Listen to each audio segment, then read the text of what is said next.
tante, opa, oma. Lewat program Live Deep Talk with Pase ini, kita akan belajar tentang Alkitab lebih dalam lagi dan menggunakan bahasa yang lebih santai. Semua bisa yang mau bertanya dan yang mau untuk dukungan doa bisa ditulis di kolom komentar di bawah ini, baik yang ada di channel YouTube kami ataupun yang dari Facebook. Juga mohon dukungannya dengan mencet like, subscribe, dan tekan tanda loncengnya. Dan jika ada yang ingin mendukung lebih lewat dana, bisa disampaikan lewat nomor rekening di bawah yang tersedia di kolom deskripsi. Lebih dari segalanya, mohon dukungan doanya ya, agar program ini bisa menjadi berkat bagi banyak orang, terlebih menyenangkan hati Tuhan. Terima kasih, Tuhan Yesus memberkati semuanya. Shalom semuanya, selamat malam. Kembali bersama saya dalam program Deep Talk with Pase. Dan kita akan tadarusan ya, membaca Alkitab. Tepatnya hari ini kita akan membaca 1 Korintus pasal yang kedua. Jadi saya berharap semuanya oke, sepanjang hari ini oke, diberkati sehat. Kemudian juga semuanya aman. Dan kita akan siapkan hati kita beberapa menit ke depan untuk membaca 1 Korintus pasal yang kedua. Dan nanti di hari Jumat saya coba bikin materi soal latar belakang atau survei kitab Korintus ya. Jadi supaya semuanya punya pemahaman tentang Korintus itu apa sih, nama orang atau nama apa sih gitu ya. Dan seperti apakah Korintus itu, gereja di Korintus seperti apa. Coba nanti saya bikin programnya hari Jumat nanti. Dan sebelum sampai ke sana kita sudah dari Senin kemarin membaca 1 Korintus pasal yang pertama, sekarang pasal yang kedua. Kita coba terus membaca surat Korintus ini secara rutin gitu ya. Sambil nanti saya tambahkan di hari-hari berikutnya materi-materi yang lain. Sehingga Bapak Ibu yang ikuti selalu standby jam 9 malam bersama saya dalam Deep Talk with Pase punya pemahaman yang lebih komprehensif lah gitu ya. Dan akhirnya menjadi orang Kristen yang, ya harapan saya menjadi orang Kristen yang keren lah ya. Kerennya pakai bingit gitu ya. Dan mohon dukungan doa saudara dengan cara di-subscribe kalau belum men-subscribe program ini ya. Terus juga bisa tekan tanda notifikasi sehingga ketika kami upload video baru atau live streaming Bapak Ibu dapat pemberitahuannya. Jangan lupa juga di-like kalau suka ya, di-share kepada teman-teman yang lainnya via sosial media saudara supaya program ini semakin banyak yang tahu. Dan kalau banyak yang tahu, banyak yang mampir. Kalau banyak yang mampir, banyak yang semakin diberkati tentunya ya. Bapak Ibu juga ambil bagian berarti menjadi alat Tuhan untuk memberkati banyak orang kan gitu ya. Kalau Bapak Ibu mau menjadi sahabat kami lebih lagi dengan mensupport kami lewat dana, ya silahkan menabur lewat nomor persembahan, nomor rekening yang ada di layar saudara. Khususnya di nomor rekening Digital Ministry ya.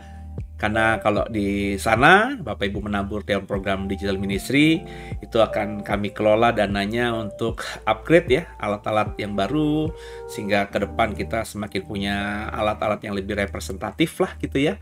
Sehingga harapannya ke depan program-programnya semakin lebih luar biasa ya, tidak ordinary, tidak biasa tampilan-tampilannya, dan tentu ke depannya jadi berkat bagi banyak orang gitu ya. Karena kalau tampilannya menarik, kemasannya menarik, pasti orang penasaran akhirnya nonton gitu ya. Jadi terima kasih. Lebih dari segalanya yang kami harapkan adalah dukungan doa saudara ya, supaya kami terus, saya dan tim bisa terus amanah, bisa terus komitmen, sehingga kami bisa tulus ya membuat program-program digital ini, digital ministry ini ya, tanpa memperdulikan berapa sih viewernya gitu ya, karena kami benar-benar melayani seperti untuk Tuhan gitu ya. Jadi bukan lihat orangnya, tapi lihat dampaknya ya. Jadi yang nonton mau berapapun kami terus setia, karena meskipun yang 1-2 yang nonton, tapi kalau mereka semua bertobat tentu surga bersukacita. Dan tentu berharap juga Tuhan kasih kesempatan supaya program ini bisa ditonton oleh ribuan orang, puluhan ribu orang, ratusan ribu orang, jutaan orang gitu ya. Dan untuk kesana ya kami butuh bantuan juga. Jadi Bapak Ibu, seperti dalam hari kemarin saya bilang, kalau Bapak Ibu ada tahu informasi soal software tertentu yang kurang lebih ya zaman canggih ini mestinya ada lah ya. Saya cuman karena bukan orang yang di sini jadi nggak tahu gitu ya. Misalnya saya lagi ngomong begini tiba-tiba keluar itu teks dalam bahasa terjemahan dalam bahasa Inggrisnya kah, bahasa Rusia kah, bahasa Mandarin kah. Siapa tahu Bapak Ibu tahu dan ada gitu program itu atau software itu di dunia ini gitu ya. Ya kalau kita mampu kita nanti coba beli itu ya, sehingga meskipun saya khotbah atau saya ngomong pakai bahasa Indonesia, yang nonton nanti bisa dari seluruh dunia gitu ya, karena ada terjemahan pilihan bahasa-bahasa yang ada di dunia ini gitu ya. Semoga sih bisa seperti itu ya, karena kebetulan saya juga harus akui saya tidak terlalu fasih dalam berbahasa Inggris ya. Kalau suruh baca buku sih oke, tapi kalau suruh ngomong agak kelu lidah ini gitu ya. Dan kalau saya ngomong pakai bahasa Inggris saya paksakan juga yang orang berbahasa Inggris nggak ngerti omongan saya. Bapak Ibu yang nggak berbahasa Inggris juga semakin menjauhi saya nantinya. Malah nggak dapat dua-duanya gitu ya. Jadi saya biarlah pakai bahasa Indonesia sambil berdoa supaya dengan bantuan Bapak Ibu nanti kami dapat informasi. Siapa tahu ada software-software seperti itu ya. Jadi kami bisa pakai di kemudian hari sehingga lebih berdampak lagi. Gitu ya. Kita tundukkan kepala, kita doa. Bapak terima kasih buat hari ini. Kami bisa ketemu lagi di dalam program Deep Talk with Pase. Dan kami mau belajar banyak Tuhan lewat program ini. Sehingga lewat program ini kami bisa diberkati Tuhan. Tuhan mengucap syukur buat segala-galanya. Dan kami siap Tuhan untuk belajar dari 1 Korintus pasal yang kedua ini. Semoga kami semua pulang diberkati Tuhan luar biasa. Di dalam nama Yesus, haleluya. Amin. Ya, kita segera buka 1 Korintus pasal yang kedua gitu ya. Coba kita buka dulu ayatnya. Ya, kita kita baca ya. 1 Korintus pasal yang kedua. Sama-sama ya saudara, kita baca ya. 3, 1, ya. Demikianlah pula kiranya aku datang kepadamu, saudara-saudara. Aku tidak datang dengan kata-kata yang indah atau dengan hikmat untuk menyampaikan kesaksian Allah kepada kamu. Sebab aku telah memutuskan untuk tidak mengetahui ya apa-apa di antara kamu selain Yesus Kristus, yaitu Dia yang disalibkan. Ini menarik saudara ya kalau bagi saya ya. Di sini Paulus mungkin menjaga hatinya, karena saya kadang-kadang sempat mikir saudara, Paulus ini gimana ya bisa terus menjadi berkat bagi banyak gereja, banyak kota, banyak kelompok orang Kristen yang tersebar di banyak kota ya. Karena kita sudah membaca Galatia ya, kita sudah tadarusan kitab Galatia kemarin kan. Kita juga sudah masuk di Korintus ini. Bapak Ibu sudah ikuti juga tadarusan Kisah Rasul. Di Kisah Rasul Bapak Ibu sudah mempelajari bersama saya bagaimana Rasul Paulus itu mengunjungi banyak kota dalam perjalanan misinya yang pertama, yang kedua, yang ketiga ya, dengan banyak tantangan dia setia melayani. Dan akhirnya kita tahu juga dari surat-surat penggembalaannya yang kita sudah mulai baca di Galatia dan juga sekarang di Korintus, dia terus menjaga hubungan ya dengan bersurat-suratan gitu ya, berkorespondensi untuk mengajarkan mereka, mengingatkan mereka sebagai wujud tanggung jawab dia sebagai seorang yang merintis di gereja itu, yang mempertobatkan mereka ya. Tapi kok Paulus bisa terus fokus gitu dengan banyak kelompok Kristen yang tersebar di banyak kota itu gitu. Itu yang menarik gitu ya, yang menarik dalam artian kenapa gitu ya. Saya saja yang ya baru fokus sama satu tempat saja dan orangnya juga tidak banyak. Itu kadang-kadang ya kalau ada masalah di satu orang jemaat, satu buah keluarga jemaat, apalagi kalau ada masalah di beberapa jemaat dan sampai ke saya informasinya, itu saya tuh kadang-kadang kepikiran gitu ya. Entah itu masalah ekonomi kah, entah itu masalah kesehatan kah, entah itu masalah apapun gitu ya. Saya kadang-kadang kepikiran ya, gimana ini solusinya ya untuk membantu jemaat ini, untuk memberikan saran gitu ya. Tapi akhirnya saya belajar dari Paulus ini. Ya, kalimat di dalam 1 Korintus pasal yang kedua ini kan kurang lebih begini. Ayat 2-nya terutama ya. Atau ayat 1 deh. Demikian aku pula, ketika aku datang kepadamu, aku tidak datang dengan kata-kata yang indah, dengan hikmat dengan hikmat untuk menyampaikan kesaksian Allah kepada kamu, ya.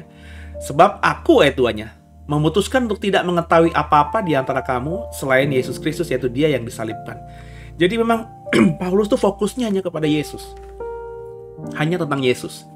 Jadi kalau misalnya di gereja dalam hal ini Korintus ada sesuatu yang terjadi yang bukan berhubungan misalnya dengan pelayanan, ya, Paulus nggak mau peduli gitu ya. Misalnya ya, jemaat Korintus mau bikin arisan dari beberapa keluarga, kalau menang nanti hadiah yang narik arisan dapat tiket ke Holy Land gitu ya, ke Yerusalem gitu. Paulus nggak peduli dengan hal-hal itu. Paulus juga nggak peduli misalnya dengan ada 2 orang keluarga di hari tertentu, di bulan tertentu yang sama-sama merayakan hari ulang tahun. Mereka mau joinan gitu ya, mau traktir kita semuanya di pantai. Paulus nggak peduli dengan hal-hal seperti itu. Yang Paulus pedulikan dikatakan di ayat 2 tadi, aku hanya ingin mengetahui apa-apa ya di antara kamu, yakni jika apa-apa itu Yesus Kristus, bukan yang lainnya.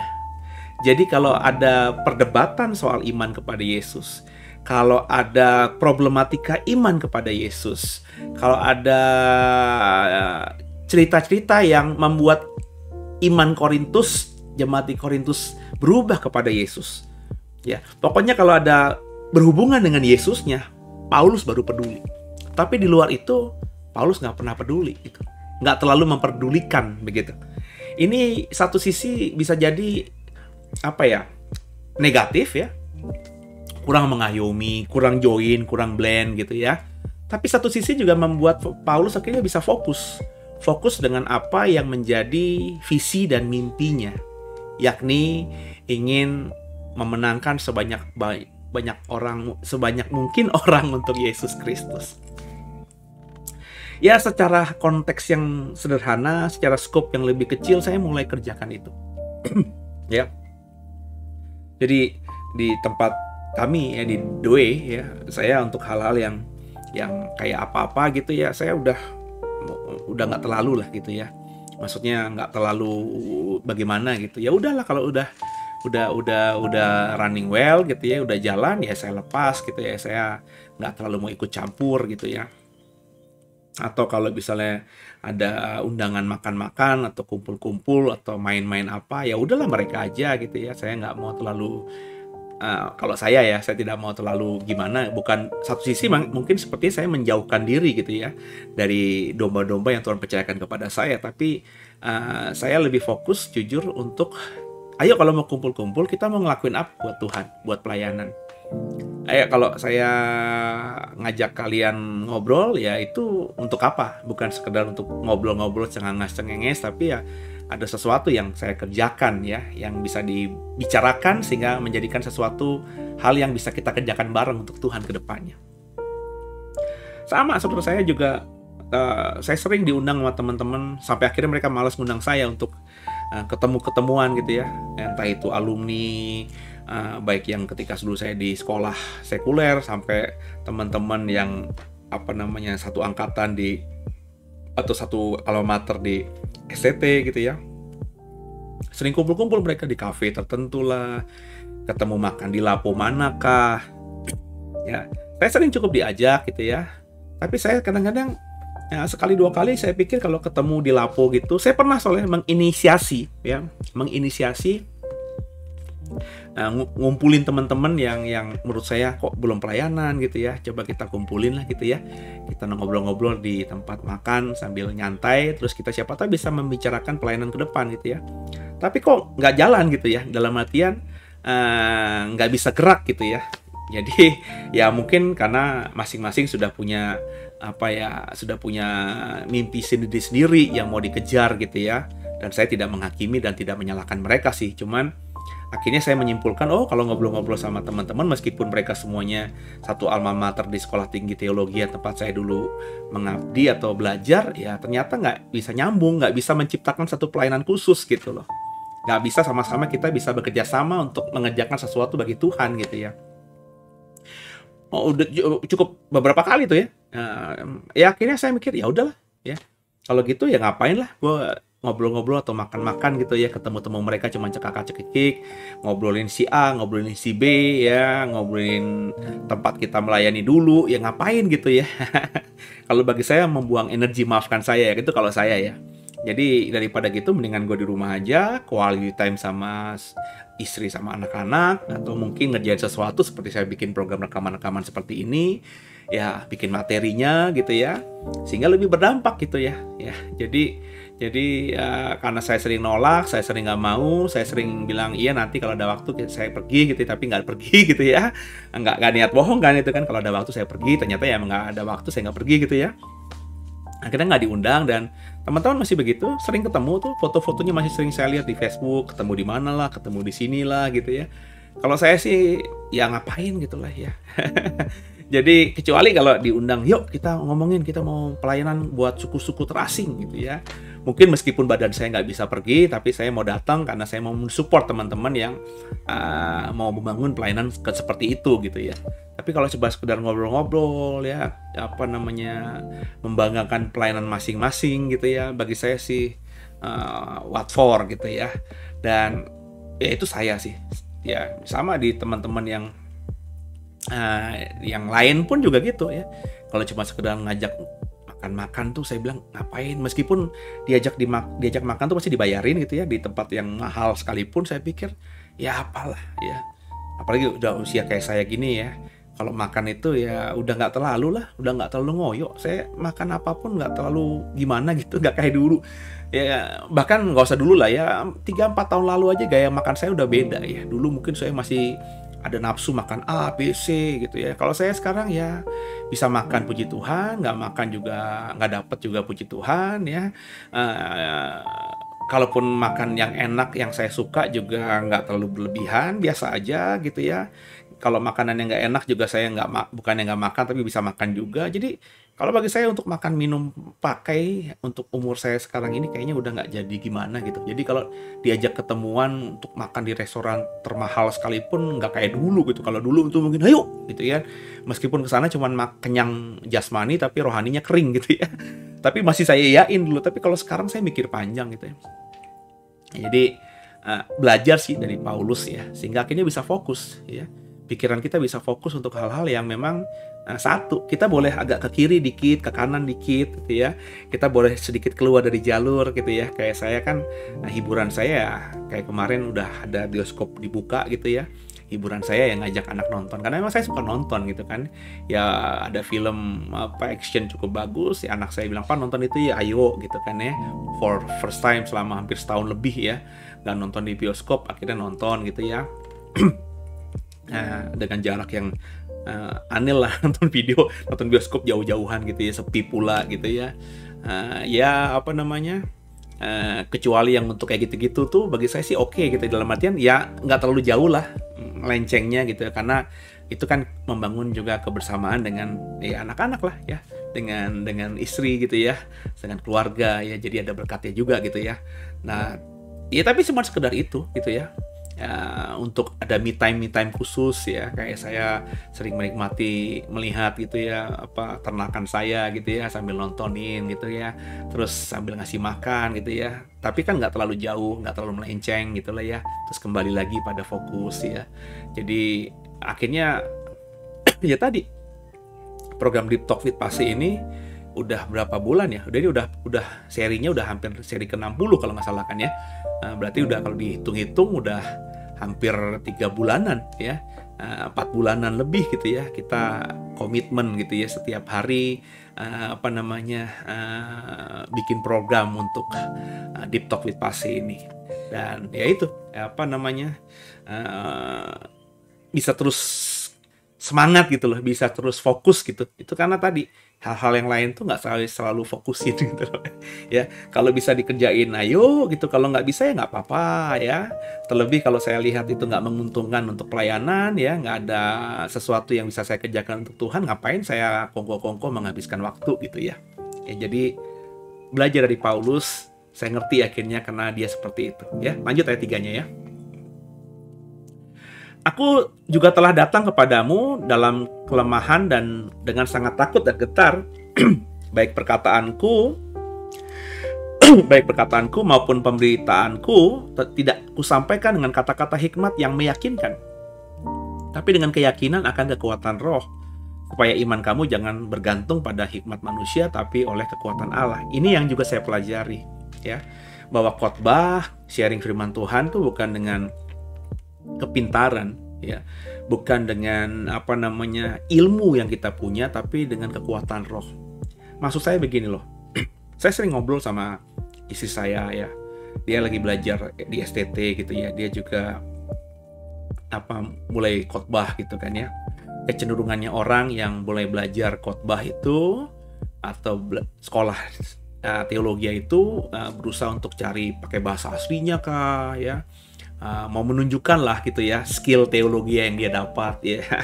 Disebutkan saya kalau sekolah begini. Nah itu saya bilang sama istri, kalau khotbah itu ya ilmu yang didapat itu ya dipakai ya, tapi lebih dari segala-galanya ya intinya ya bukan untuk menunjukkan ke orang bahwa kita tuh berhikmat, kita itu pinter, kita tuh tahu teologi ya, tapi lebih kepada mengandalkan kekuatan Tuhan. Jadi ketika kita mau nyampaikan, membuat materi khotbah misalnya ya, saya bilang tanya sama Tuhan ya, bukan sekedar mencari kata yang bagus terus selidiki kata aslinya ya, terus selidiki sejarahnya, latar belakangnya, itu bagus dikerjakan, tapi bukan itu goalnya, bukan itu intinya. Tapi ketika kita mau bikin khotbah itu, apa sih yang sebenarnya Tuhan suruh kita khotbahkan dari pasal ayat yang mau kita buat khotbah itu. Jadi ketika kita mengandalkan Tuhan dan yang ketika kita suarakan itu benar-benar maunya Tuhan, maka kita bisa jadi orang yang memberkati luar biasa di situ. Kan begitu saudara ya. Jadi itulah yang coba kita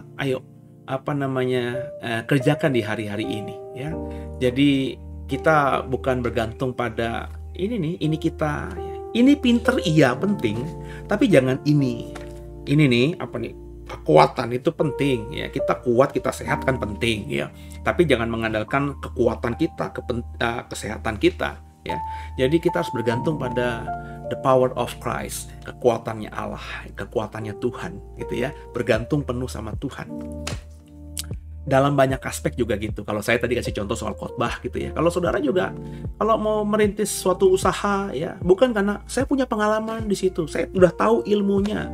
Kalau mau bikin usaha kuliner, saya tahu kok resepnya, resep yang paling bagus saya udah tahu, saya udah selidiki. Bukan itunya gitu ya. Punya itu bagus, itu menjadi senjata juga ya. Tapi bukan itu yang utama. Yakni apa? Tuhan suruh nggak kita usaha kuliner itu? Tuhan suruh nggak kita buka bisnis itu? Bener nggak gitu ya? Tuhan suruh nggak kita kerja di perusahaan itu? Tuhan suruh nggak kita melangkah ke situ? Nah kalau kita tahu Tuhan yang suruh, kita yakin Tuhan yang suruh, maka kita melangkah dengan kekuatan Allah. Dengan semua yang kita miliki tadi, itu menjadi senjata yang lebih mematikan lagi untuk musuh-musuh kita, kan begitu? Jadi bukan saya anti dengan kehebatan kita, tapi kehebatan kita itu hanya menjadi senjata pelengkap saja. Senjata utamanya itu apa? Ya, kekuatan Tuhan tadi. Ya, kita melangkah ini karena kekuatan Tuhan. Ya, saya udah bilang berkali-kali. Kadang-kadang saya takut saya agak sombong gitu karena ngomongin ini mulu. Tapi ini yang saya mau katakan kepada saudara, karena ini yang menjadi prinsip saya dan saya mau bagikan kepada saudara. Ketika saya yakin bahwa saya tuh dipilih Tuhan, ketika saya yakin saya dipilih Tuhan untuk melayani Tuhan, jadi hamba Tuhan, jadi pengkhotbah, jadi pendeta, gitu ya. Jadi orang yang hidupnya benar-benar bergantung sama Tuhan gitu di sepanjang sisa hidup saya di usia 26-27. Maka saya melangkah dengan itu, dengan kekuatan itu. Jadi ketika digoda setan. Teman-teman lo yang usia udah 30-an tahun itu udah punya istri, saat itu saya belum nikah, udah punya mobil sendiri, punya rumah, kerjaannya bagus, liburan ke luar negeri.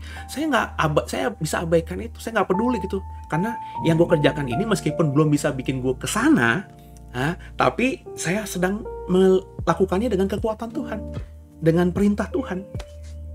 Jadi nggak patah arang, nggak iri hati ya.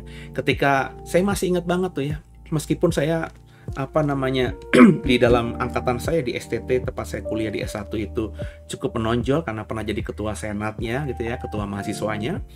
Tapi ada momen gitu saudara, entah kenapa, mungkin politik juga. Jadi ada teman-teman saya yang secara, kalau mau jujur ya, secara apapun ya, entah itu nilai kah, kepemimpinan kah gitu ya, atau cara gaya khotbah kah, atau gaya bicara kah, itu kayaknya ya kalau mau jujur saya lebih punya pengalaman dibanding mereka gitu ya. Tapi tiba-tiba mereka beberapa orang, ada sekitar 7 atau 8 orang itu yang dipilih oleh gereja ya, untuk diutus ke luar kota menjadi utusan gereja untuk melayani di satu cabang gereja ya, perintisan. Ya satu sisi saya bilang, aduh Tuhan, ya gimana ya? kok mereka gitu yang duluan gitu ya, padahal saya udah siap ya, saya sudah siap gitu ya. Saya sempat juga dengar lagi dipilih-pilih, kok saya nggak masuk hitungan gitu ya, masuk dalam kelompok yang diperhitungkan saja tidak, yang disodorkan ke gereja sebagai kandidat saja tidak gitu. Ada apa gitu ya? Apakah saya orang yang seperti apa gitu ya? Padahal pengurus STT yang disuruh nulis menentukan nama-nama itu cukup dekat dengan saya gitu ya. Tapi kenapa saya tidak diperhitungkan gitu ya? Tapi tadi tidak membuat saya patah semangat gitu. Cuma sempat mikir kenapa gua nggak masuk gitu. Apakah ada yang salah dengan saya? Cuman introspeksi diri aja gitu ya. Terus ketika saya bilang, saya melihat diri saya ngaca, kayaknya nggak ada yang salah gitu, gue nggak salah ngomongan, attitude saya bagus gitu ya, kayak nggak menyakiti orang lain gitu ya, saya ya kayaknya oke-oke aja. Kalau nggak kepilih ya udahlah ya, berarti kan kehendak Tuhan gitu aja ya. Saya yakin dengan apa yang saya akan kerjakan, karena saya sedang mengerjakan. Saat itu saya cuma jadi ini loh, pengurus perpustakaan. Jadi setelah saya di tingkat akhir sambil bikin skripsi, saya jadi pengurus perpustakaan. Dan akhirnya dipercaya jadi. Nah tadi ketika teman-teman tadi diutus, waduh mereka kayaknya bangga banget ya menjadi orang pilihan gitu ya. Saya jujur agak minder saat itu. Kenapa bukan gue di kampus paling menonjol gitu ya, bahkan jadi pengurus perpustakaan, dipercaya gitu kan, mengelola perpustakaan, pembukuannya, inventarisnya dan lain sebagainya. Kenapa gue nggak dipilih? Dekat dengan pengurus STT, dekat dengan dosen-dosen, tapi kenapa nggak dipilih gitu ya? Ya tapi tadi gitu ya, ya udahlah, bukan jalannya Tuhan, bukan kehendak Tuhan ya. Saya tetap firm aja, udah jadi pengurus perpustakaan, tetap cengenges juga ya, tetap sukacita maksud saya gitu ya. Dan akhirnya dipercaya jadi dosen. Terus teman-teman saya masih pelayanan di stempel misionaris gitu ya, utusan dari pusat untuk menjadi perintis di cabang tertentu gitu ya. Mereka terus under gereja ya, digaji gereja gitu ya,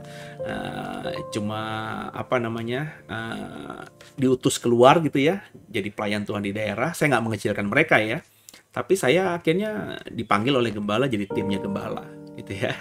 Terus diberikan kesempatan khotbah di angkatan saya, di tempat saya dulu kuliah di S1. Saya adalah orang pertama dari lulusannya yang dipercaya untuk khotbah, sebagai pengkhotbah, sebagai tim gembala juga gitu ya. Dan akhirnya saya ngerti itu tadi ya. Jadi jangan ngiri juga sama orang ya. Ya mungkin punya perasaan kenapa bukan gue, itu wajar lah, manusiawi, karena saya juga merasakan itu. Tapi ya udah gitu loh. Jadi percayalah terus bahwa kita ini hidup dalam kekuatan Allah, bergantung penuh pada kekuatan Allah. Yang kita kerjakan itu adalah kekuatan Allah yang membuat kita akhirnya menyukai apa yang kita suka, yang kita kerjakan, menikmati apa yang kita kerjakan, bisa beri yang terbaik di mana kita sedang melakukan sesuatu, dan akhirnya Tuhan berkarya luar biasa. Ya, jadi lucunya teman-teman saya yang tadinya, ya ini sekali lagi bukan meremehkan atau merendahkan teman-teman ini ya, tapi tadi saya akhirnya bisa ketawa dengan apa itu, jalannya Tuhan itu. Ketika mereka pergi, mereka ngerasa lebih hebat gitu ya. Adalah, saya bisa ngebaca kok, bukan saya yang ngomong, tapi teman-teman yang tidak terpilih itu ngerasa, teman-teman ini ngerasa paling hebat lah, dan bla bla bla bla gitu ya. Nggak sampai setahun 2 tahun kemudian mereka tetap jadi misionaris di sana, membantu administrasi gereja di tempat perintisan itu. Tapi pengkhotbahnya yang datang ya saya yang sebelumnya tidak masuk kelompok mereka gitu ya, sepertinya ditinggalkan, tapi akhirnya yang setiap hari khotbah hari Minggu, setiap bulan dikirim ke situ saya gitu ya. Jadi Tuhan bisa berbuat seperti itu, saudara ya. Sekali lagi, yang saya mau katakan bukan sekedar kebanggaan ya, tapi esensi dari yang saya mau katakan dari Paulus tadi, bahwa ayo saudara ya, jadi kita harus mengandalkan Tuhan gitu. Kita harus menghidupi kekuatan Allah itu. Tuhan suruh apa, kita kerjain aja itu. Meskipun tidak diapresiasi, tidak dipandang orang, dianggap sebelah mata, kerjain aja ya. Ya, ini yang saya pelajari dari Paulus. Karena ya tadi Paulus itu memang fokusnya Yesus ya. Baik ketika dia berkomunikasi, memikirkan tentang apapun ya, juga dirinya dia sendiri. Jadi dia tidak pernah merasa dia hebat karena kekuatannya dia bisa hebat akhirnya karena Kristus. Gitu ya saudara ya.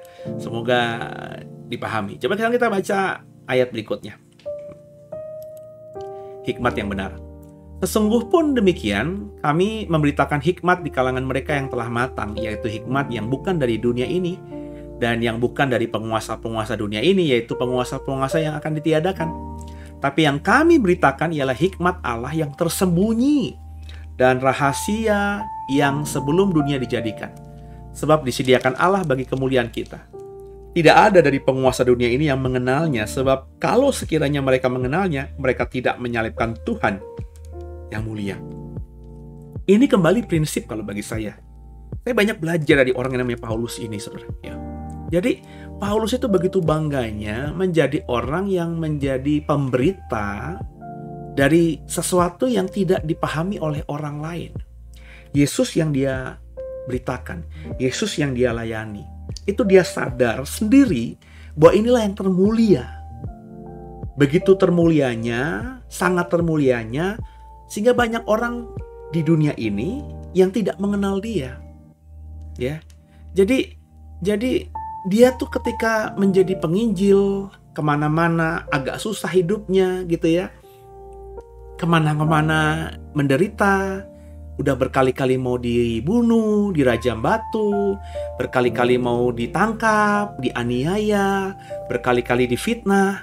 Tapi dia dengan semangat, tanpa putus asa, terus maju dalam melayani Tuhan. Karena dia sadar bahwa mereka-mereka yang menganiaya dirinya, orang-orang yang ada di sekitarnya, itu gak kenal dengan siapa yang sedang dia sampaikan. Tidak kenal dengan siapa yang sedang dia sembah. Ya. Jadi Yesus tuh menjadi bahan bakar gitu, saudara. Ya. Sehingga tantangan kayak apapun yang terjadi di hadapannya, Paulus tuh tetap semangat gitu. Karena gue tuh tahu banget apa yang gue kerjain. Lu gak tahu. Lu ngelakuin ke gue karena lu gak tahu apa yang sedang gue kerjain dan apa yang sedang ku perbuat dan untuk siapa aku mengerjakan semua itu. Nangkep ya saudara ya. Dan itu yang saya pelajari dan saya hidupi gitu. Ya, jadi ya saya pernah bersaksi. Sekali lagi saya selalu ukurannya kesaksian ya, karena saya sharing yang saya dapatkan, saya coba ukur dengan apa yang terjadi di masa lalu saya gitu ya. Saya pernah ditawari untuk menjadi seorang komisaris. Saya pernah ditawari untuk menjadi seorang direktur dari perusahaan ketika saya diberhentikan, dikeluarkan oleh sebuah gereja. Oke. Tawarannya menggiurkan secara materi ya. Jadi menggiurkan lah gitu ya. Tapi saya tahu ini bukan saya sudah tinggalkan ini. Saya sudah melayani Tuhan, dan Tuhan izinkan sekarang saya lewat lembah kelam, seolah-olah saya jatuh, tapi yang saya ingat Tuhan tidak akan biarkan saya ketika jatuh itu sampai tergeletak. Jadi saya tolak dengan halus, saya apresiasi orang yang menghargai saya dan menghormati saya dan mempercayakan jabatan itu dan posisi itu kepada saya dengan kata-kata, saya terus di sini Pak. Ya, saya dipanggil untuk melayani Tuhan. Kalau sekarang ini sepertinya saya tidak melayani, tapi saya mau terus punya hati yang terus melayani. Ya, sampai kapan? Ya, sampai nanti Tuhan berperkara apa dengan saya. Dan gak lama saudara, 3 bulan doang. Ya, coba berapa banyak orang yang dikeluarkan dalam satu komunitas untuk bisa bangkit, untuk bisa pulih dan punya pelayanan baru yang bahkan jauh lebih keren, itu dalam durasi waktu yang sangat pendek. Sekali lagi saya bukan membanggakan apa yang terjadi di masa lalu saya, tapi saya menceritakan bagaimana saya bisa seperti itu. Gimana? Belajar dari Paulus. Ya. Karena bagi saya panggilan Tuhan kepada saya kan saya sudah pernah saksi, saya udah mau tinggalin Tuhan. Udah mau jadi seperti Yudas Iskariot, dosa saya udah gak terampuni gitu sebenarnya. Ya. Tapi karena kemurahannya, karena kasihnya yang terus mengasihi saya gitu ya, dia selamatkan saya dari jurang maut itu. Udah selangkah kakinya di jurang maut, tinggal selangkah lagi di dalam kehidupan. Jatuh saya ditiup, tapi Tuhan tarik saya. Maka saya menghargai sungguh itu. Kesempatan kedua yang Tuhan berikan kepada saya ini gak saya sia-siakan. Saya bilang makanya di usia 26 akhir menuju 27 itu ya, saya menjadi ciptaan yang baru. Saya mau hidup hanya untuk Tuhan. Dan itu yang saya pegang. Godaan kayak apapun, emas, perak. Saya juga sekali lagi pernah bersaksi juga di mimbar. Di pelayanan saya tahun ke-3, tahun ke-4 di gereja besar itu, tiba-tiba ada orang dari Selandia Baru, orang Kristen yang mendengarkan khotbah saya, akhirnya mengikuti selama dia ada di Jakarta khotbah-khotbah saya, kemanapun tempat saya khotbah dia ikuti, akhirnya ketemu sama saya, menjumpai saya, ngajak ngobrol saya, menawarkan sebuah pelayanan di Selandia Baru untuk mengembalakan gereja di sana, gereja orang Indo, ya, dari sebuah sinode di mana gembalanya tidak ada, ya. Terus sedang mencari gembala ya, makanya dia diutus ke Jakarta, ke Indonesia, sambil coba lihat-lihat ada nggak hamba-hamba Tuhan yang punya hati untuk melayani di Selandia Baru gitu ya, di sebuah gereja yang tidak besar ya, tapi cukup kuat lah, jemaatnya cukup bagi ukuran gereja Indonesia di sana cukup besar gitu ya. Dengan tawaran yang bukan saja cuma menggembalakan di sana, tapi ya dapat fasilitas lainnya gitu ya, pekerjaan kah ya, dijamin juga nanti bisa jadi dapat green card lah, dapat warga negara sana kah, dan tahu dong New Zealand itu ya negeri yang sangat indah dan no polusi gitu ya, dan kalau semuanya bisa dijamin hidupnya enak di sana. Ya, saya sempat mengutarakan itu sama istri saya, cuman saya bilang dalam hati saya dan akhirnya sama dia juga, tapi gue enggak lah, gue disuruh di sini ya. Gue gak disuruh ke sana. Gue janjinya sama Tuhan mau ke Kalimantan, mau ke Papua. Dikasih Tuhan di Jakarta, maka gue mau komitmen di sini sampai Tuhan suruh. Dan Tuhan belum nyuruh saya kemana-mana. Jadi ada tawaran yang menggiurkan itu pun saya tolak, saudara. Ya, kalau diiyakan, saudara nggak kenal saya gitu. Karena saya sudah jadi warga negara sana yang hidupnya makmur gitu ya, yang soal uang nggak perlu khawatir lagi, tapi mungkin dapat fasilitas lain karena hidup enak gitu ya, anak juga bisa sekolah di sana dan lain sebagainya. Kenapa? Karena tadi ya, benar-benar saya yakin dengan apa yang disuruh untuk saya kerjakan itu. Saya yakin dengan apa yang sedang saya ikuti dan saya imani itu. Ya, gak peduli orang lain bagaimana, itu bukan urusan saya.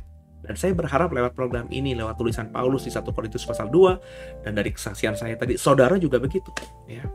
Saudara menjadi seorang Kristen, benar-benar memahami dan mengimani siapa yang kau sembah dan kau puja itu di hatimu ya. Senangkan dia, prioritaskan dia, fokus sama dia. Kalau dia suruh mengerjakan A, kerjakan A dengan sungguh, meskipun dianggap remeh kerjaan A itu oleh orang lain, jangan pedulikan. Gak dipandang sama orang lain, gak usah pikirin, gak usah baper, kerjain aja, ya, firm aja, ya, firm aja, ya. Saya firm, saudara, saya firm dengan apa yang saya kerjain, ya. Di Deep Talk with Pase ini, ya, teman-teman di luar sana mungkin kalau viewernya cuma 100, 200, 300 mungkin akan mundur setelah beberapa bulan ya. Orang yang viewernya ribuan aja, yang tadinya ketika awal-awal COVID bisa seminggu 4 kali, sekarang tinggal seminggu sekali. Padahal viewernya karena punya gereja besar, dari gereja besar punya nama juga, ya viewernya ribuan, puluhan ribu, bahkan ratusan ribu bahkan, ya bisa mundur gitu ya. Ya karena apa? Ya nggak tahu alasannya apa. Tapi kalau saya viewernya belum ribuan, saudara, ya. Tapi firm aja gitu. Keuntungannya belum saya lihat, saya nggak lihat bahkan. Tapi saya sangat yakin mengerjakan ini, ya. Ngomong di depan kamera kecil di depan saya ini, saudara nggak saya lihat, saudara nggak bisa saya tahu responnya gimana. Ini kan kalau dipikir-pikir 5 tahun lalu saya kayak orang gila nih ya. Kalau saya khotbah didengerin 2 orang itu masih enak, saudara. 2 orang yang saya khotbahkan itu mukanya bisa saya lihat, raut wajahnya bisa saya lihat. Dia seneng nggak dengan khotbah saya, matanya berbinar-binar nggak dengan khotbah saya, atau sinis dengan khotbah saya bisa melihat responnya. Nah sekarang saya lagi bagikan materi ini selama 4-5 bulan ini hanya di depan layar kecil ya, kamera kecil di depan saya. Saya nggak tahu responnya saudara gimana. Ada beberapa yang kasih respon dengan kasih komen ya. Komennya sih manis-manis, tapi nggak tahu kan muka saudara gimana gitu kan ya. Jadi saya terus firm aja gitu. Kenapa? Meskipun belum berdampak, nggak kelihatan sesuatu yang menguntungkannya di hari-hari ini, tapi saya tahu ini yang Tuhan suruh kerjain. Ya udah kerjain aja ya. Terus aja setia ya, nggak peduli berapa yang nonton gitu ya. Jadi bahkan ke depan nanti nggak akan saya share di di link-link atau di WhatsApp grup kita. Saya sudah mau sampaikan kepada admin kita, udah nggak usah di share lagi ya. Udah 4 bulan kita share terus, mestinya tahu dong setiap malam saya punya program gitu ya. Jadi kalau di share lagi ya ngapain membuat mereka akhirnya terus mengandalkan share saya ya. Kalau diberkati kan mestinya udah tahu. Jadi saudara nanti kalau selama ini saya masih share saudara, karena ada beberapa yang nonton ini yang saya kenal gitu ya, mungkin pernah berhubungan dengan saya, jadi link ini saya sering share di WhatsApp saudara, saya japri saudara. Saudara mungkin juga jemaat ya atau simpatisan ada di grup WhatsApp The Warriors gitu ya. Saya selalu sharekan juga program ininya, linknya gitu kan. Tapi ke depan nanti di bulan Juni saya akan bilang nggak usah lagi di-share gitu ya. Ya sudah ya, kita jalan aja gitu ya. Untuk bagian dari gereja ya, udah nggak perlu share lagi. Share nanti yang program-program lain aja. Ya mungkin di teman-teman yang jam 4:30 yang yang belum begitu dikenal oleh banyak orang, itu yang kita share lewat WhatsApp grup kita ya. Ya bagi saya kita harus mendidik orang seperti itu ya. Jadi saya tetap firm ya dengan apa yang saya kerjakan. Lo tinggalin gue pun gue tetap kerjain ini ya. Apalagi kalau lo nggak tinggalin gue gitu ya, terus bersama ya, terus dukung dengan kasih like, subscribe, kasih komen ya, saya lebih semangat lagi. Kalaupun ninggalin juga nggak kenapa-napa gitu ya, nggak akan berpengaruh, uji aja saya gitu ya. Nah saya berharap semua saudara begitu gitu loh. Jadi kita beri yang terbaik buat Tuhan itu nggak karena nggak karena kondisi orang-orang di sekitar kita, kelompok-kelompok di sekitar kita, pandangan orang-orang di sekitar kita. Kita do the best buat Tuhan itu karena memang kita tahu siapa Tuhan itu. Gitu ya saudara ya. Oke, ayat yang ke berapa tadi? Oke, ayat yang ke, coba kita baca ayat 6 lagi ya. Tunggu demikian kami memberitakan hikmat di kalangan mereka yang telah matang, yaitu hikmat yang bukan dari dunia ini dan yang bukan dari penguasa-penguasa dunia ini, yaitu penguasa yang akan ditiadakan. Tapi yang kami beritakan ialah hikmat Allah yang tersembunyi dan rahasia yang sebelum dunia dijadikan, telah disediakan Allah bagi kemuliaan kita. Oke. Tidak ada dari penguasa dunia ini yang mengenalnya. Sebab kalau sekiranya mereka mengenalnya, mereka tidak menyalibkan Tuhan yang mulia. Ayat 9. Tapi seperti ada tertulis, apa yang tidak pernah dilihat oleh mata, yang tidak pernah didengar oleh telinga, dan yang tidak pernah timbul di dalam hati manusia, semua yang disediakan Allah untuk mereka yang mengasihi Dia. Ini ayat yang sering saya kutip saudara ya. Apa yang tak pernah dilihat mata, yang tak pernah didengar telinga, yang tak pernah timbul di dalam hati. Semua diberikannya bagi yang mengasihi Dia. Allah sanggup. Kan gitu lagunya ya. Jadi kalau kita mengasihi Tuhan, ya, kalau kita benar-benar memberi yang terbaik buat Tuhan, kita itu benar-benar do the best untuk Tuhan. Yang saya tahu, yang Alkitab saya katakan dalam pengalaman saya bersama Dia dibuktikan bahwa Dia tidak pernah berhutang. Itu Dia. Dia catat itu apa yang kita kerjakan buat Dia. Dia ingat itu apa yang kita lakukan buat Dia. Dan kalaupun hari ini di waktunya kita yang kita mimpikan itu belum ada tuaian, tapi Dia catat. Dan waktunya Dia memang bukan waktu kita. Sehingga nanti bahkan diberikannya kepada kita sesuatu yang tidak kita pikirkan. Karena apa yang tidak pernah kau lihat, apa yang gak pernah kau dengar, apa yang gak pernah timbul dalam hati, itu yang Tuhan sediakan. Keren gak saudara? Di pikiranmu apa? Ya, yang kau lihat apa? Ferrari. Yang ada di otakmu apa? Ferrari. Yang ada di hatimu apa? Ferrari. Nanti Tuhan kasih yang jauh lebih daripada Ferrari. Mungkin bukan nominalnya melebihi Ferrari, tapi kebahagiaannya. Sebab orang yang punya Ferrari, naik Ferrari, itu stres. Stres apa? Pajaknya tinggi, keamanan, parkir di mana. Mau ngebut juga nggak bisa di Indonesia, banyak polisi tidur, jalanannya jelek gitu ya. Sehingga punya mobil-mobil kayak mobil Ferrari di Indonesia bikin stres. Tuhan berikan yang lebih daripada itu. Apa? Kebahagiaan. Tiba-tiba dipertemukan dengan istri yang bisa terima dirimu apa adanya. Terus dikasih Tuhan mobil yang jauh nilainya daripada Ferrari, tapi membuat istrimu bangga sama kita sebagai suaminya yang bisa memberikan dia mobil yang indah itu. Mobil itu kita bawa, kita bangga karena istri kita yang cantik itu berbinar-binar naik mobil yang kita sopirin. Kan gitu saudara. Jadi kebahagiaannya itu bisa sesuatu yang more than uang gitu ya, more than mammon gitu. Nah jadi itu yang saya selalu ajarkan kepada banyak orang di sekitar saya, itu yang saya hidupi saudara ya. Jadi ukurannya tuh seperti itu ya. Gusti ora sare, Tuhan gak pernah berhutang. Aduh, jadi teruslah piutangi Tuhan. Karena kalau kau terus memiutangi Tuhan, bukan berhutang sama Tuhan ya, maka karena Tuhan tidak pernah berhutang, Tuhan akan memberkati kita dengan luar biasa. That's key, itu kuncinya. Ayat 10 ya.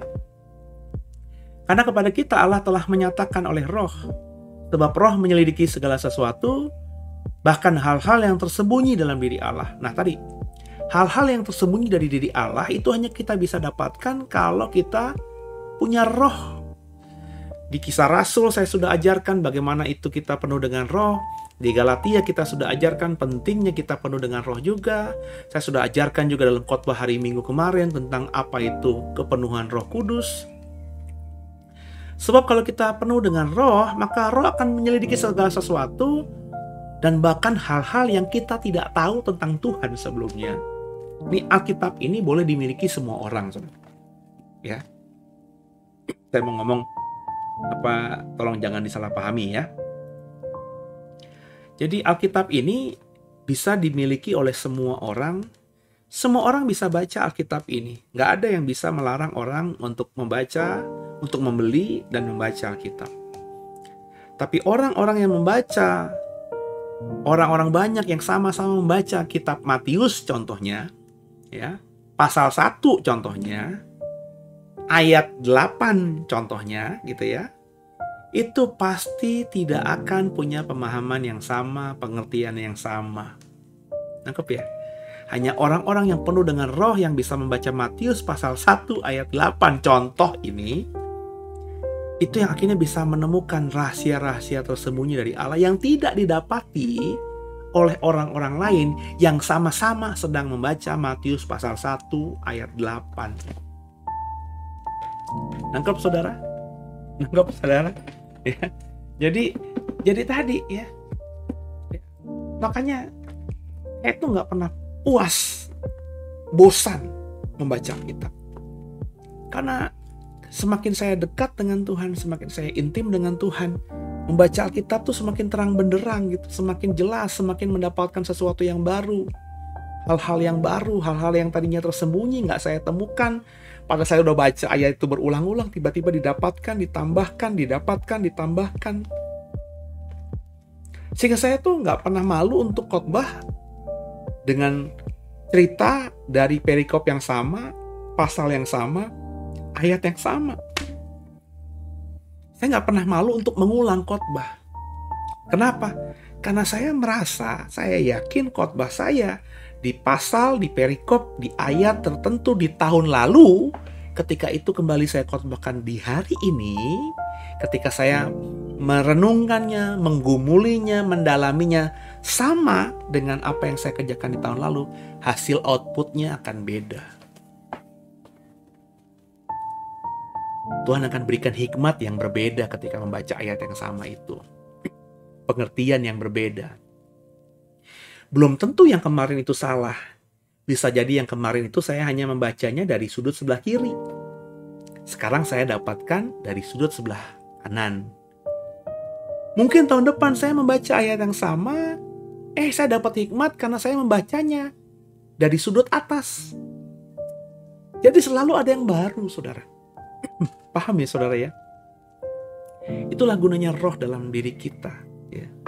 Maka saya selalu berkata kalau saya selalu nggak menghakimi ya, tapi saya karena menguji diri saya sendiri juga seperti itu. Kalau saya lihat ada hamba Tuhan, ada pendeta udah saya kenal puluhan tahun gitu ya, terus khotbahnya itu aja, dalam artian penggalian yang didapatkan dari ayat yang dia baca ya itu aja, nggak ada penambahan baru, nggak ada rema baru, nggak ada hikmat baru. Saya pertanyakan itu. Saya pertanyakan, bukan berarti tidak boleh mengkhotbahkan melulu dari pasal itu, ayat itu. Tapi tentunya kalau kita benar-benar hidup dalam roh, pemahaman kita akan semakin bertambah. Sehingga ketika kita sharingkan kepada orang lain juga meskipun khotbahnya dari ayat yang sama, dia akan mendapatkan pemahaman yang baru. Itu yang saya imani dan itu yang terjadi dalam hidup saya sebagai pelayan Tuhan, saudara. Nah, ayo sama-sama saudara seperti itu, karena hidup dalam roh itu luar biasa. Ayat 11. Ya, kita naikin dulu. Siapa gerangan di antara manusia, ya? Siapa gerangan di antara manusia yang tahu apa yang terdapat dalam diri manusia selain roh manusia sendiri yang ada dalam dia? Demikian pula lah tidak ada orang yang tahu apa yang terdapat dalam diri Allah selain roh Allah. Nah tadi itu, yang paling tahu diri kita kan diri kita sendiri. Itu kalau kita jujur ya. Tapi sayangnya banyak manusia di dunia modern ini, di akhir zaman ini nggak jujur. Sama diri sendiri aja nggak jujur. Masih fake, masih palsu. Tapi kalau jujur, yang paling tahu diri kita kan diri kita sendiri. Yang paling tahu kelemahan kita, kita sendiri. Yang paling tahu kelebihan kita, kita sendiri. Demikian juga yang paling tahu tentang Allah, ya roh Allah dong.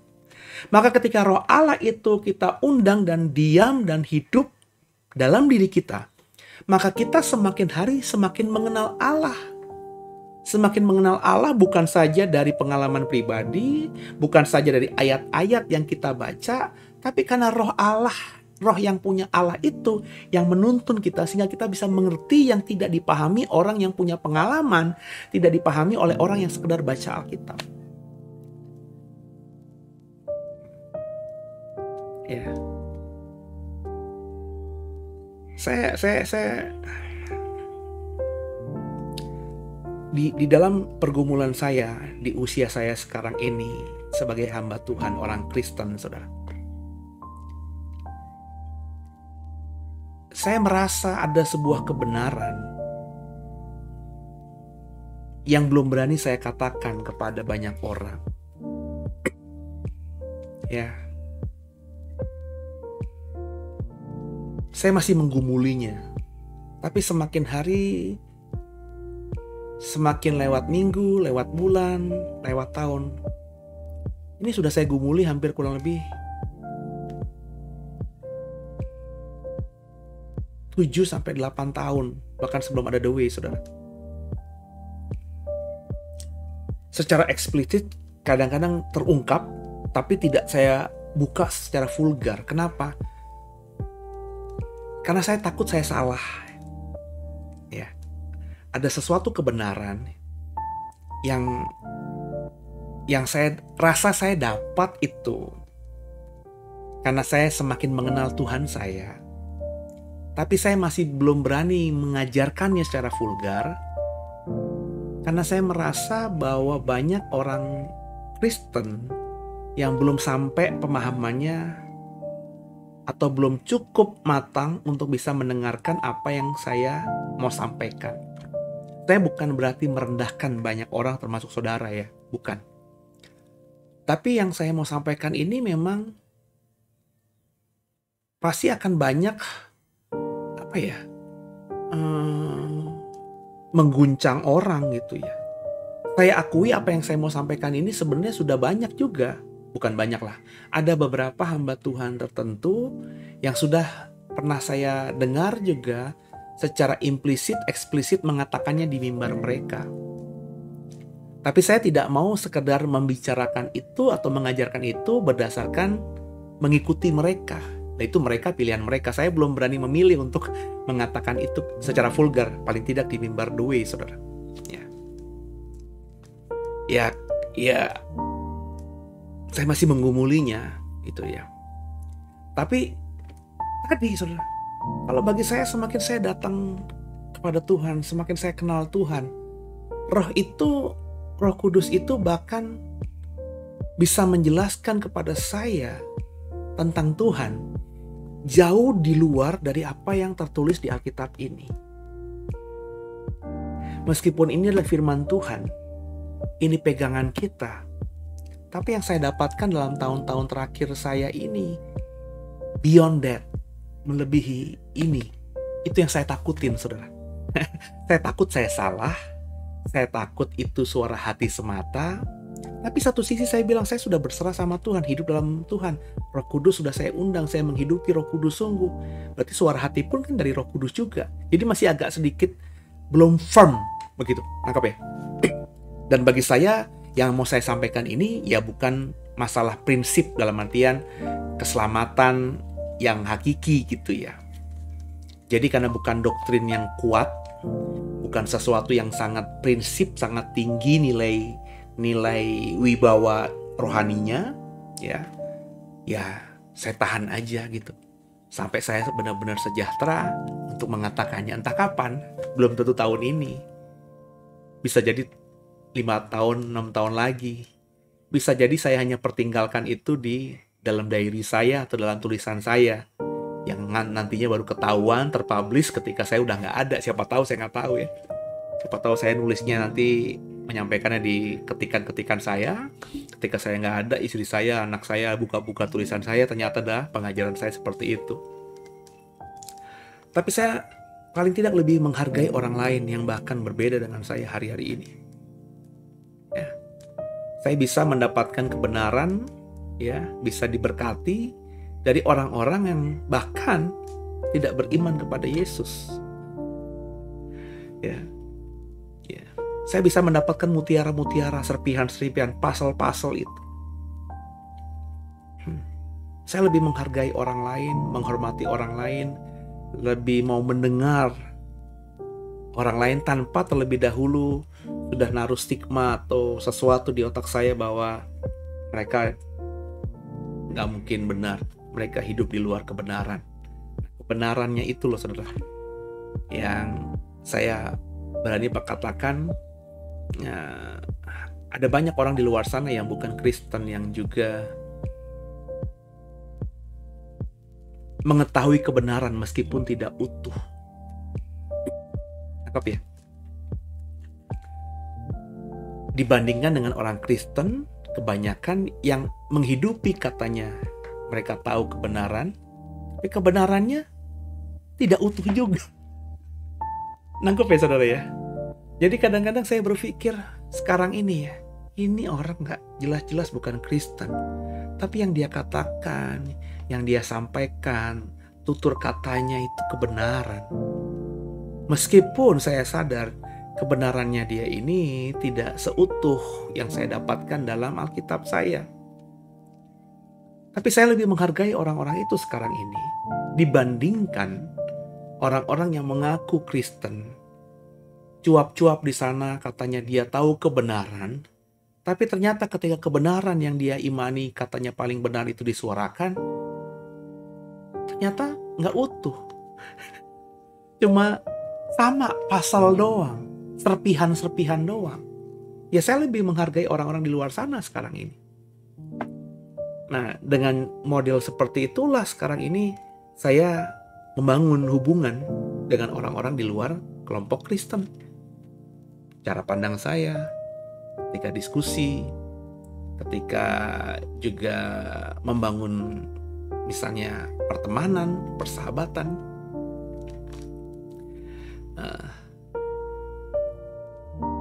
Sekarang saya bahkan cukup dekat dengan beberapa teman saya yang kalau perempuan pakai hijab, yang laki-laki pakai celana 3/4, pelihara jenggot.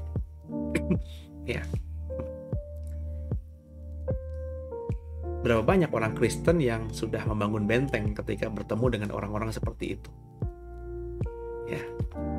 Jadi sama-sama saudara ya, kita belajar hari ini dari Paulus juga bahwa Roh Allah yang kita undang itulah yang nanti bisa bicara kepada kita tentang Allah, karena dia berasal dari Allah. Sehingga akhirnya yang tersembunyi tentang Allah dari dunia itu bisa kita ketahui kebenarannya. Jadi di momen Pentakosta ini terus undang dia agar penuh. Kau yang sudah pernah mengalami baptisan Roh Kudus, terus undang Roh Kudus agar terus memenuhi dirimu. Kau yang belum pernah mengalami baptisan Roh Kudus dengan tanda-tanda berkata-kata dengan lidah asing berbahasa roh itu, ya. Kau terus merendahkan hati dan diri, minta agar Roh Kudus turun atas kita. Ya. Dan ketika sudah, terus di-entertain itu Roh Kudus supaya dia terus berkarya dalam diri kita, tidak pernah tinggalkan kita, dan kita diberikan kemampuan olehnya untuk tidak mendukakan hatinya Roh Kudus. Nah, kalau sudah demikian, saya percaya kau akan semakin mengenal Allah itu beyond everything, lebih dari apa yang dikhotbahkan pendetamu, lebih daripada apa yang disaksikan orang-orang Kristen, bahkan lebih daripada apa yang dikatakan oleh Alkitab. Karena Alkitab sendiri bersaksi bahwa tidak semuanya dituliskan dalam buku ini. Sebab kalau semua tentang Tuhan dituliskan dalam buku ini, maka tidak ada buku apapun di dunia yang cukup untuk bisa memuatnya. Itu kata Alkitab. Berarti Allah jauh daripada buku Alkitab ini. Benar nggak? Nah, kita bisa ke sana. Pertama, tentu jalannya dengan menghidupi Alkitab, membaca Alkitab, merenungkan Alkitab. Dan yang berikutnya, benar-benar hidup berdamai dengan Roh Allah. Hidup dengan menyenangkan Roh Allah. Ya, roh yang dari Allah ini membuat tabir-tabir tentang Allah yang tadinya masih tertutup dengan kabut itu mulai terbuka, mulai tersingkap, dan kita semakin bisa jelas melihat Allah. Nah, kalau sudah demikian, kita akan menjadi orang yang bagi saya sampai pada level yang disebut orang bijaksana. Orang Kristen yang punya iman banyak, orang Kristen yang pinter tentang agama banyak, tapi orang Kristen yang sampai level bijaksana, tutur katanya bijaksana, pandangan dia tentang imannya bijaksana, pandangan dirinya tentang orang yang berbeda iman dengannya bijaksana, itu masih langka di muka bumi ini. Dan jujur, itu mimpi saya, itu doa saya, supaya semakin saya bertambah tua, bukan semakin putih rambut saja, tapi semakin bijaksana. Ya, maka saya menghidupi Roh Allah semua. Saya berharap semua gitu juga ya. Sama-sama. Aduh, bayangin kalau saudara dan saya satu komunitas. Ya gak usah satu komunitas lah. Kita berteman, ya, kita punya kedekatan emosional. Terus masing-masing kita bisa penuh dengan Roh Allah, ya, menghidupi Roh Allah, makin mengenal Allah. Bukankah ke depan kita akan saling bisa menjadi orang-orang yang bekerja sama untuk mengerjakan sesuatu yang lebih gila lagi daripada apa yang bisa kita kerjakan dan maksimal di hari ini. Aduh, gitu ya. Ayat 12.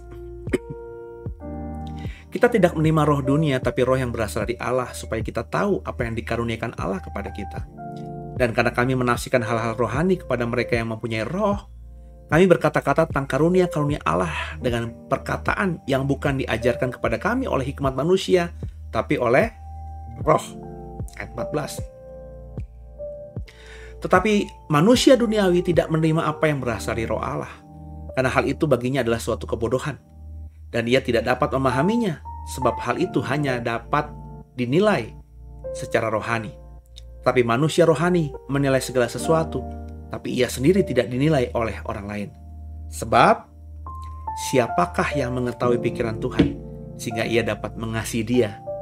Tapi kami memiliki pikiran Kristus. Waduh, Paulus berkata dengan lantang kepada Korintus, tercatat di 1 Korintus pasal yang kedua, dia memiliki pikiran Kristus. Dia bisa berpikir seirama, senada dengan sorga. Seperti sebuah lagu pujian yang saya suka banget lagunya, ya. Senada dengan surga, gitu ya. Itu sesuatu yang butuh perjuangan. Dan kalau Bapak Ibu mengikuti sharing saya dalam tadarusan di Kisah Rasul, di Galatia, Bapak Ibu mengerti bagaimana Paulus ini bisa sampai ke level ini bukan dengan semudah membalikan telapak tangan, tapi butuh perjuangan untuk bisa mendapatkannya dan mempertahankannya dengan nyawanya untuk bisa memiliki pikiran Kristus itu. Ya. Saya kalau membaca ini, saudara, itu merasa bahwa saya ini semakin jauh lah dari apa yang ideal itu. Ya.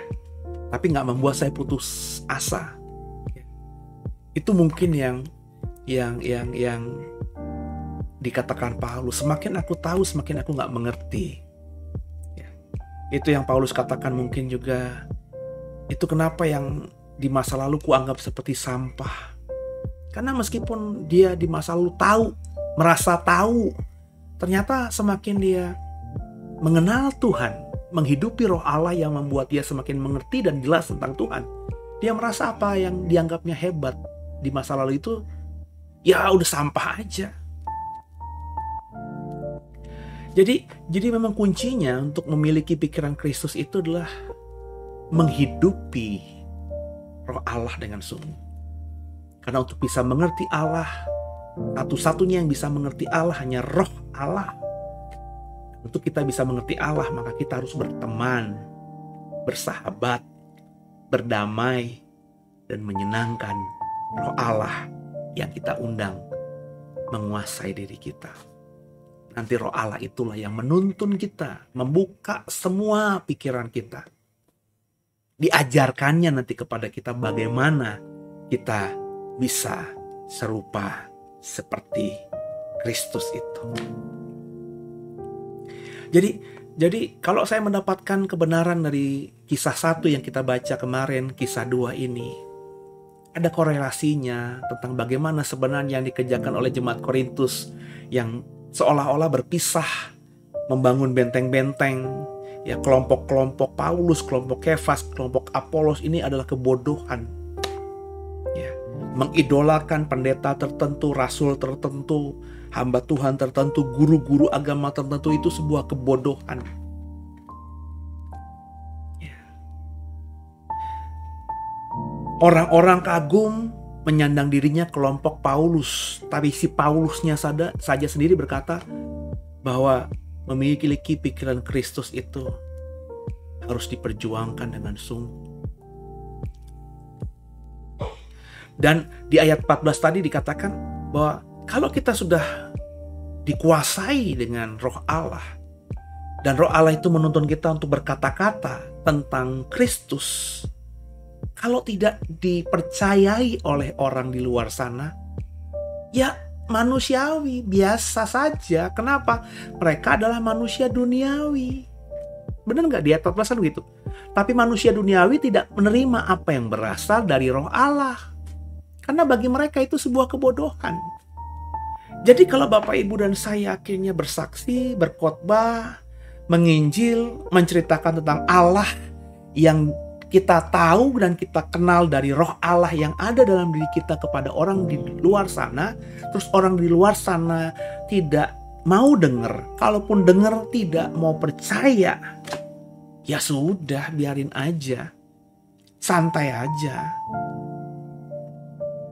Besoknya diulangi lagi, mereka masih nggak mau percaya, ya santai saja, jangan baper.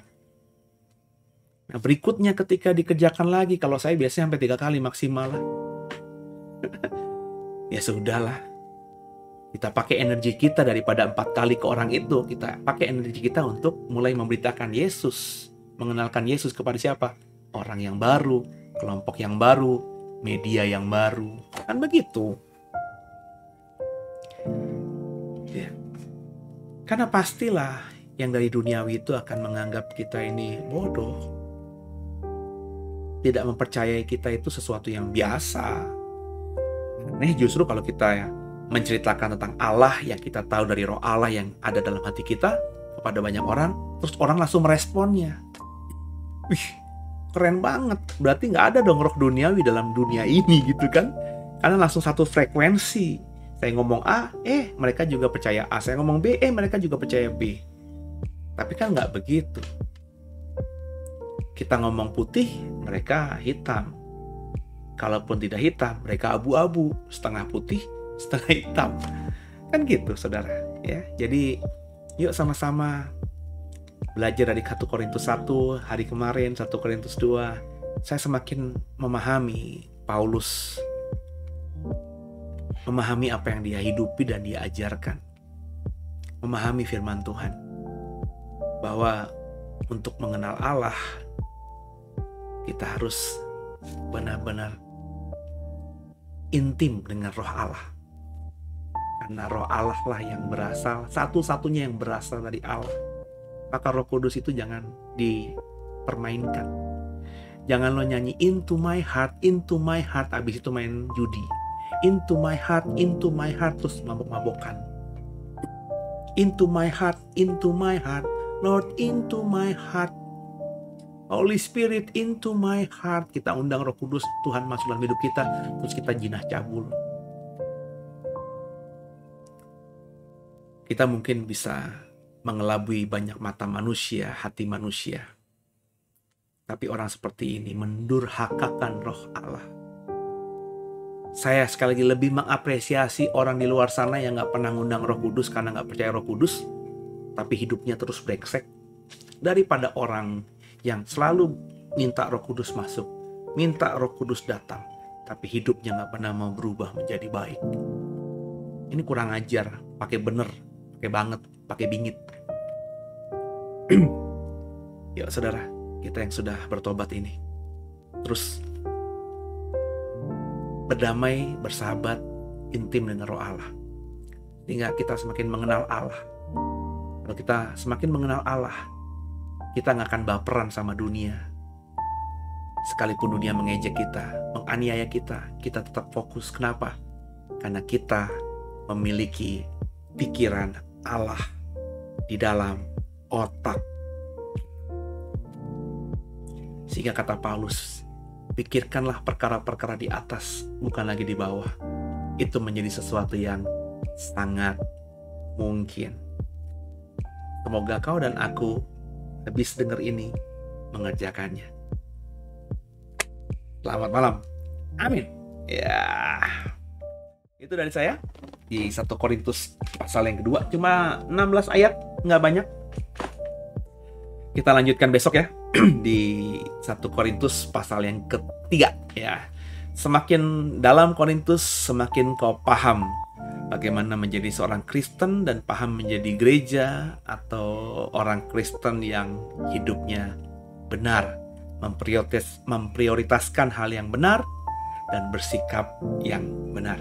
Terima kasih buat semuanya yang bersama di program ini, buat kebersamaannya. Terima kasih buat komen-komennya. Terus dukung kami dengan doamu, dengan blessingmu, dengan berkatmu ya. Terus tumpangi tangan saya dan tim The Warriors Digital Ministry ini. Jangan sungkan-sungkan untuk mendoakan saya dan pelayanan The Warriors Digital Ministry meskipun hanya beberapa detik dalam doamu. Ucapkan aja, berkati The Warriors Tuhan, channel di YouTube. Semoga semakin jadi berkat. Udah cukup kan, hanya 2 detik, 3 detik aja ya. Tapi kalau yang nonton misalnya ada 30 orang atau 20 orang gitu ya, terus malam ini sama-sama doain saya seperti itu, kami seperti itu, waduh, saya rasa berkatnya itu gak bisa diukur dengan uang apapun juga. Karena 2-3 orang sepakat dalam nama Tuhan, Tuhan dengar, Tuhan jawab. Saya doa buat saudara diberkati, keluargamu diberkati. Terus jaga dirimu, ikuti protokol kesehatan. Karena kalau kau menjaga dirimu dengan ikuti prokes kesehatan COVID-19, protokolnya, maka kau mencintai dirimu dan mencintai sesamamu, terutama mencintai orang-orang terdekatmu. Gitu ya. Terus semangat dan antusias dalam Tuhan. Kalau mau menabur buat pelayanan kami, mendukung pelayanan kami, menjadi sahabat yang mensupport kami dengan danamu, dengan berkat yang Tuhan percayakan kepadamu, silakan dialokasikan ke nomor rekening digital ministry kami. Kami akan kelola dengan benar ya. Terus dukung doa juga. Tanggal 17 Agustus nanti, mungkin beberapa waktu ke depan saya akan bikin flyers pertamanya ya. Kita akan bikin sebuah program yang cukup besar tanggal 17 Agustus. Program live yang panjang. Tahun lalu kita bikin program di 17 Agustus itu 17 jam non-stop dengan khotbah 8 tema yang disampaikan oleh 45 pengkhotbah. Ingat ya, tahun lalu ya, 17 jam non-stop, 8 tema khotbah oleh 45 pengkhotbah, melambangkan 17, 8, 45. Dan di 17 Agustus depan, tahun ini, beberapa bulan depan, kita akan buka buat program yang juga kurang lebih pasti akan memberkati saudara ya. Dan dukung doa, dan nanti akan kami sampaikan juga informasi-informasinya setelah kami matangkan dengan tim ya. Didukung doa dulu supaya nanti jadi berkat bagi banyak orang. Begitu ya. Kita tundukkan kepala. Kita akhiri pertemuan kita malam hari ini. Makasih Tuhan buat hari ini. Kami diberkati Tuhan dan kami bersyukur hari ini kami semakin mengerti tentang bagaimana kami seharusnya bersikap, belajar dari 1 Korintus 1, 1 Korintus 2, ajaran Paulus kepada jemaat di Korintus. Terus Tuhan sikapkan yang tersembunyi. Terus ajarkan kami kebenaran-Mu. Roh Allah teruslah penuhi kami, tuntun kami, sehingga kami lewat Roh Allah dalam diri kami, Roh Tuhan, Roh Kudus dalam hidup kami, kami semakin mengenal Tuhan kami yang hidup. Malam hari ini kembali kami beriman Yesus Kristus adalah Tuhan Juru Selamat kami yang hidup. Ke dalam tangan Yesuslah kami serahkan tubuh, jiwa, dan roh kami. Haleluya, haleluya, amin. Kita tutup dengan satu lagu penyembahan bersama Don Moon ya. I offer my life.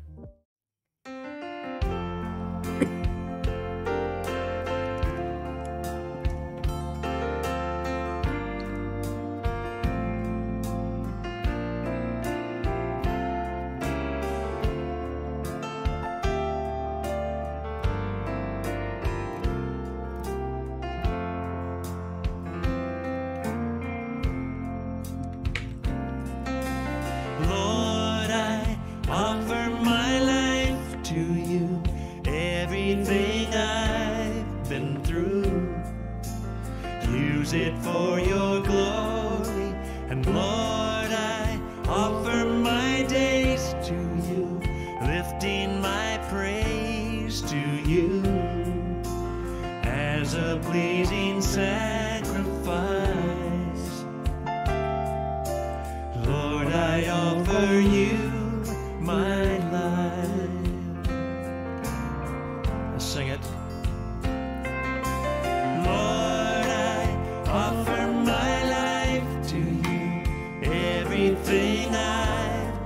through.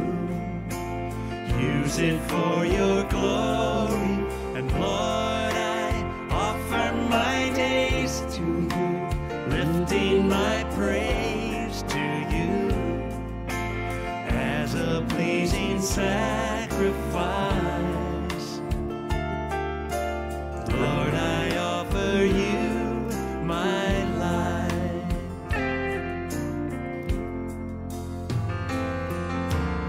Things in the past, things yet unseen, wishes and dreams that are yet to come true.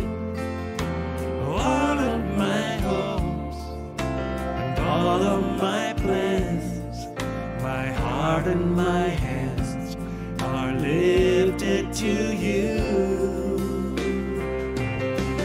Lord, I offer my life to you, everything I've been through. Use it, Lord, use it for your glory. And Lord, I offer my days to you, lifting my praise to you as a pleasing sacrifice. Oh, yes. Lord, I offer you my life.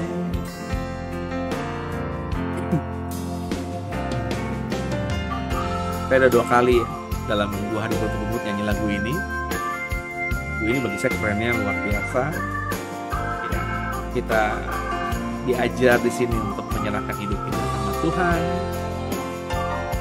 mempercayakan apa yang kita akan lalui bersamanya, dan meminta Dia untuk memakai kita seturut kemuliaan. Gitu ya. Jadi masa lalu, di masa depan, kita coba berikan semuanya. Sing it together. Amin. Lord, I offer, and Lord, I offer my life to you, everything I've been through. Use it, Lord, use it for your glory. And Lord, I offer my days to you, lifting my praise to you as a pleasing sacrifice. Lord, I offer you my life. Lord, I offer you my life. Selamat malam semuanya. Oh, yes. Selamat istirahat. Sampai ketemu jam 9 malam di hari esok. Tuhan Yesus memberkatimu. Memberkati tidurmu, memberkati keluargamu. Amin.